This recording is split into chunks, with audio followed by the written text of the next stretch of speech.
O novo videogame da Nintendo chegou ao mercado com uma proposta diferente e um monte de promessas. Mas será que o Switch vai conseguir cativar o público ou vai seguir os passos do seu irmão mais velho, o Wii U, e virar passado num piscar de olhos? Eu sou o Rolandinho e essa é a análise completa do Nintendo Switch no Pipocando Games. Para começo de conversa, o Switch não é um videogame tradicional. A missão de fazer um papel híbrido, console de mesa e portátil, é um desafio complicado. Por isso, quase todas as peças foram projetadas para fazer mais de uma função. E nesse aspecto, o videogame merece todos os créditos. A qualidade da construção é fantástica, começando pelo acabamento dos Joy-Cons, aqueles controles removíveis que, além de sólidos e resistentes, são ótimos ao toque. As dimensões e o peso do console em si são ridiculamente pequenas para os padrões de videogames de mesa, e mesmo assim os materiais usados com bastante metal e vidro fazem o Switch ser bem resistente. A própria forma como os Joy-Cons encaixam no controle ou no grip passam essa sensação de coisa bem feita. Alguns acessórios podem parecer apenas um pedaço de plástico, mas mesmo a base e o grip do controle cumprem bem a sua função, apesar da base ter um visual e uma construção bem simples. Sobre os controles, quando estão encaixados no grip, funcionam surpreendentemente bem, mesmo com os botões pequenininhos que têm um tamanho suficiente para proporcionar um conforto na hora de clicar. A falta de um D-pad vai fazer diferença em alguns tipos de games, como os de luta, por exemplo. Porém, isso é resolvido com a compra de um controle Pro. O maior problema com os controles aparece quando usamos os Joy-Cons separados. Você pode jogar em multiplayer com amigos, cada um segurando um Joy-Con, mas um não é igual ao outro por conta da posição do analógico e a pegada do Joy-Con individual não é a ideal. Mesmo assim, os controles funcionam bem o suficiente para o uso. Essencialmente, existem 3 formas de jogar o Switch e cada uma delas traz uma experiência diferente.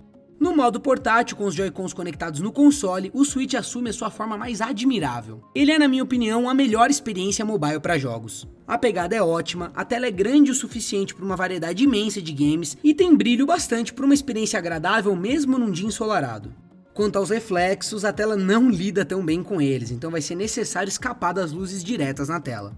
Mesmo com a resolução relativamente baixa de 720p, as imagens parecem muito bonitas na tela do console, com cores vivas e um contraste excelente. E a bateria, na minha opinião, é bem aceitável. Nos meus testes eu passei das 2 horas de gameplay de Zelda, um tempo suficiente para levar o console comigo durante um dia normal ou uma viagem curta. O console pode ser carregado por baterias externas, então para jogadores mais hardcore, esse é um acessório essencial.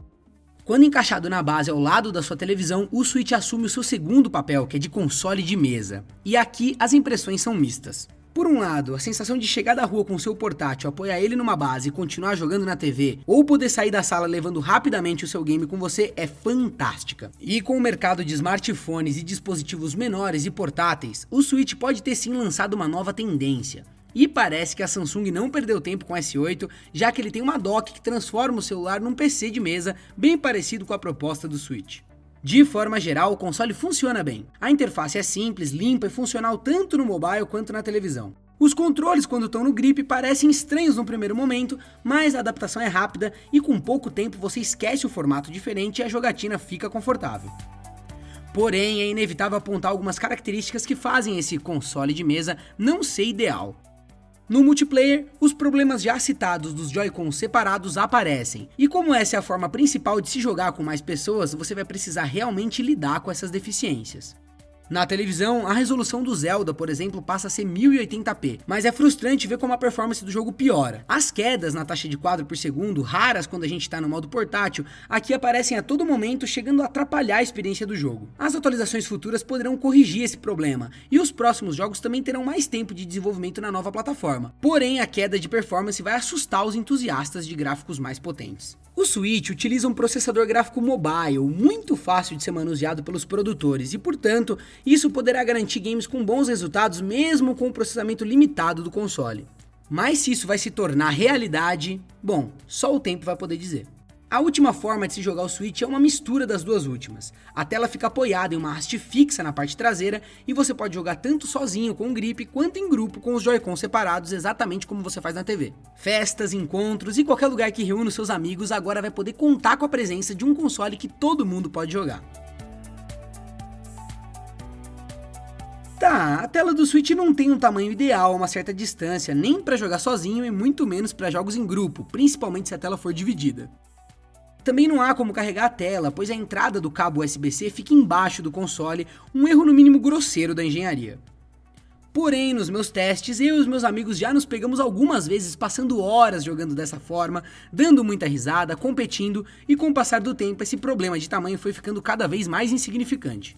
Claro, isso não vai substituir a experiência na televisão, mas agora levar o seu videogame na casa do seu amigo ou primo é muito mais fácil. Em resumo, o Switch é um console extremamente bem construído, principalmente se a gente levar em consideração o preço de venda de $299, na caixa com um par de Joy-Cons, grip, base e cabos. Numa comparação aqui, o PlayStation 4 é vendido a $399.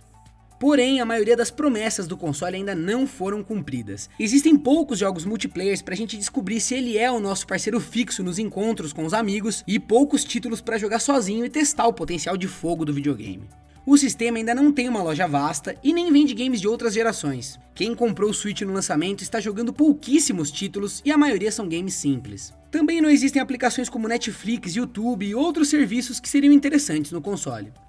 Por enquanto, as qualidades do videogame, que existem e são muitas, ainda estão um pouco ofuscadas pelas adaptações e as concessões que esse novo tipo de aparelho exige dos jogadores. E que, eu espero, valham a pena quando os desenvolvedores fizerem bom uso de todas elas. Até lá, o Switch é um videogame competente, inovador e ainda um pouco sem utilidade.